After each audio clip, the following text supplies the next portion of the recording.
We've got some major injury news to get to on today's show because Jerry Jeudy was carted off from practice today. Another victim of the curse of the Broncos wide receivers, because this has been a long-standing tradition of Broncos wide receivers going down before the season or early in the season. It sucks. It sucks. It sucks to see. Fingers crossed, it's nothing too serious, but we are going to break down everything we know so far, as Ian Rappaport was one of the first to tweet out that Jerry Jeudy is being carted off at practice today with an apparent hamstring injury. Now, the latest update I have is that he grabbed his right upper leg, which I'm no doctor, but that is where the hamstring is located. He was visibly upset. The cart came out to get him. He had trouble getting on the cart, and he had trouble getting off the cart as well and getting inside. So I don't think this is one of those moments where the cart comes out as a precautionary measure and everything's going to be 100% okay. It's just a little bit of a stinger. This seems to be a level above that in terms of the seriousness of the injury. Fingers crossed, it is nothing too serious. I think the best case that's realistic here is hopefully it's a strain of some sorts. I am praying it's not a word that starts with the letter T and ends with the letter R and it's 4 letters long. But the way he reacted to this injury, it points that direction. But I don't want to get ahead of my skis here and say that's what we're dealing with. But it definitely sucks. It sucks. It sucks. It sucks because the Broncos wide receivers cannot catch a break. You look at the wide receiver room, it has been, I wouldn't say gutted, but look at the 4 faces on screen. Jeudy, Sutton, Mims, Brandon Johnson are, if they were all healthy, your top 4 receivers. You're about to go into the 2023 season, at least week 1 against the Raiders, with just one of your original top 4 receivers, I would say, between the OGs of Jeudy, Sutton, Patrick, and Hamler. 3 of those guys are MIA / injured reserve / don't know how long they're going to be out for, right? With KJ Hamler waived with an injury designation as he deals with a personal health issue. Tim Patrick gone with an Achilles injury. And now we're in limbo with Jerry Jeudy. And so Courtland Sutton is the lone man standing from the original foursome that I thought was going to be one of the best wide receiver rooms in the NFL. Because you go back to 2020 and you can see that this foursome has missed a lot of time together. We're talking about over 50 games combined by a mile. Patrick missed all of last season. Jeudy and Sutton both missed 2 games a year ago. KJ Hamler missed 10 games as he worked his way back from a torn ACL. The season prior, Jerry Jeudy dealt with an ankle injury that kept him off the field for 7 weeks. KJ Hamler missed 14 games. Then you had Courtland Sutton tear his ACL back in 2020. KJ Hamler missed some time in his rookie season as well.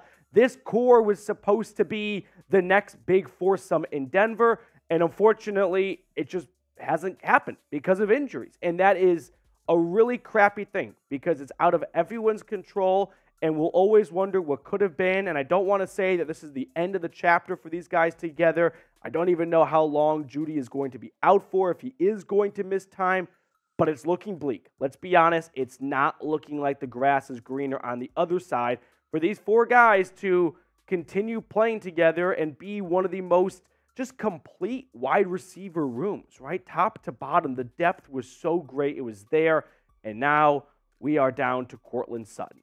Now, if we get more updates, we're going to keep you guys posted, which is why you have to subscribe, because you don't want to miss out on hopefully good Jerry Jeudy news coming out in a few hours or maybe after they get a picture or an MRI. But make sure to subscribe. Join one of the fastest growing Broncos YouTube communities out there. Let's look at some Jerry Jeudy stats for a moment here and kind of acknowledge the possibility of Jeudy missing some time if this hamstring injury is serious. Last year, he had 972 yards, a career high, 6 touchdowns. Denver picked up his 5th-year option afterwards. Throughout his career, he's been a tad bit underwhelming for the draft pick that was used to get him, but I believe that a big Jerry Jeudy season was coming in 2023 because of the way he ended 2022. You look at his last 6 weeks, 523 yards and 3 touchdowns with 37 grabs. From weeks 13 to 18, Now, I crunched the numbers for you guys so you can put your calculator down. If you stretch those numbers out over the course of an entire season, Jerry Jeudy is a 1,400-yard receiver, 8 touchdowns. Now, he's not going to have great games every single week like this, but the belief was Jerry Jeudy was going to build off of the end of 2022 and be a consistent 1,000-plus yard receiver, no doubt about it, and in that 6 to 10 touchdown range. And for that was a good pick for a first round, right? That's what you were looking for out of Jeudy, and you needed that this year to help Russell Wilson get back on track. But I want to show Jerry Jeudy some well wishes. Spam his jersey number 10 down in the comment section. I'm sure he's going to be doing some name searching later on to see what everyone is saying about him. So if he happens to stumble across this video, let's show him that Broncos country commented 10 like 10,000 times. And who knows, maybe that's going to spark a quicker recovery for his hamstring. I wish. I'm just trying here, guys. I will add that I think you should keep an eye on the waiver wire. I don't want to just go out and say, all right, Jeudy's done, we got to find our new guy. No, I don't want to get that far out, but for a player that had to get helped onto the cart and then helped off of the cart, that's not a good sign that they're going to be ready to go week 1 against the Raiders, which is just 17 days away. So there's going to be some roster cuts being made throughout the league over the next coming days, as 4 p.m. Tuesday is the 53-man roster deadline, 4 p.m. Eastern. So I am sure Denver is going to be paying extra close attention now to all the other teams out there, saying, hey, they might not need a wide receiver, but we sure could use a wide receiver because we are down a couple. I mean, Tim Patrick, KJ Hamler, Jalen Virgil, 3 guys who were on your 53-man roster last year, all gone. Hamler might come back, but the other 2, not happening.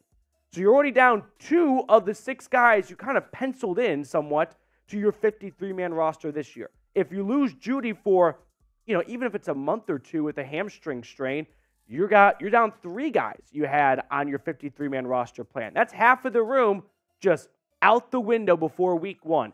So you better believe that George and Sean Payton are going to be looking league-wide to go, we might not feel the need to go out and make some big trade for a wide receiver if Jeudy's only going to miss some time, but we definitely need to add some more wide receivers because, well, can we throw the wide receiver depth chart on really quickly again, Tex? Thank you. You look at the bottom of this wide receiver depth chart, and, I mean, these guys definitely have an opportunity. Michael Bandy, Taylor Grimes, to maybe take a roster spot that they might not have had an opportunity before. But those are not players, no offense, that you probably want to see playing meaningful snaps in the regular season, whereas there are some other guys and other teams that are just in very crowded wide receiver rooms that didn't have any injuries, so they could have an opportunity to play some meaningful football in Denver. Before we get on to the rest of today's show, let me tell you really quickly about today's sponsor, BetUS. Chatsports.com/bet, promo code Broncos125. When you put all that information in, our sportsbook partner, BetUS, gives you a 125% deposit bonus. In English, let's say you deposit $100. Well, BetUS goes, we see your hundo, we match your 100, and because we're so nice and we love Broncos country, we're going to give you an extra $25 on top of the free $100. So make sure you use our link and our promo code to get that awesome deal. I don't want to go down this path too far, but I think we do have to at least turn our heads to this road and go, who are some free agent wide receivers if this hamstring injury does become very serious and Jeudy is going to miss an extended period of time? It's not a great list. These are some of the most recognizable names out there. Kenny Golladay, maybe he can be resurrected, but he had some just attitude issues, I think, in New York. Julio Jones is ancient, and I don't think it's a good idea to ask Julio to come play for you in September because he can only play half a season. So you might want to pull that card in like November. Jarvis Landry, Sammy Watkins, and T.Y. Hilton are some other recognizable names still on the market. All these guys are very close to the ends of their NFL careers if they're not there already. There are definitely some lower-level names that I'm sure Denver will look into and add. But if they want to go for a more proven, established veteran wide receiver, these are the options out there. Now, I do want to end the show on some good-ish news, and that is we are in the midst of joint practice between Denver and the LA Rams right now. And so for the Broncos, they're going up against the 2022 2021, whatever year you want to call it, Super Bowl champs against the LA Rams. So there are a lot of good players out there. Cooper Kupp, Matthew Stafford, no Aaron Donald, but Matthew Stafford, one of the best quarterbacks in the league, got picked off by Essang Bassey, and then Bassey had a pass breakup on the next pass against Stafford. So this secondary for Denver, like last year, is definitely coming into form before the season even gets underway, and it's going to be a pillar of the Broncos' success in 2023. Let's get into some summer hot takes right now. It is 92 degrees in Denver, but we got a cool front coming in tomorrow. I feel like a weatherman whenever we end the show on this. So 92 degrees, that's a first take hot take, and we talked about this in the Chat Sports office the other day, and I've kind of come around to this idea. The NFC West winner, I think, will have 9 wins. I think you're going to see a regression from the 49ers. They just have zero depth. And the 49ers have been one of the more injury-plagued teams in the league through the last couple of years. So I wouldn't be shocked if they limp themselves to 9 wins. Not a believer in the Rams, not a believer in the Cardinals. I think the Seahawks have a step-back year. So you might see a 9-8 team in the Bay Area be the best of the NFC West in 2023. Make sure to subscribe. That way, if we get more Jerry Jeudy news and updates, you are in the know. Plus, we're going to keep you guys up to speed on all things Broncos throughout the entire 2023 season. So consider subscribing for absolutely nothing.